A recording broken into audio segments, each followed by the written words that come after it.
idiot make a complete fool of himself and the country. Vanessa Lee, CTV. Does this mean that restaurants, for example, won't be able to use plastic cutlery? And what would you have to say to small businesses who can't afford to make this massive change? Well, this is exactly why we are taking the time over the coming year to analyze, based on science and data, what is the right path forward on banning harmful single-use plastics.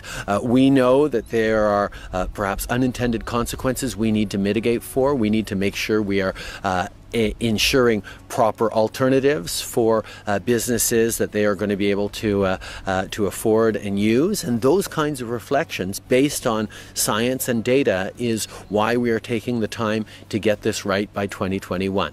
We also recognize that when we talk about the extended producer responsibility, there could be challenges to small businesses or startups, and I want to emphasize that our focus will be very much on making sure that there are opportunities and that there are not difficulties for small businesses. We recognize that it is the large companies, the Coca-Cola bottling companies, the Unilevers that will be and are always the most significant contributors to plastics around us, that will be made responsible for the full life cycle of the products they sell to consumers.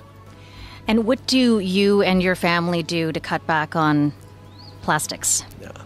We have recently switched to drinking water bottles out of when we have water bottles out of a plastic, away from plastic towards paper, like drink box water bottles sort of things. There's a number of choices we can make as consumers that will do better, and every consumer needs to look at ways they can make smarter choices in their consumptions.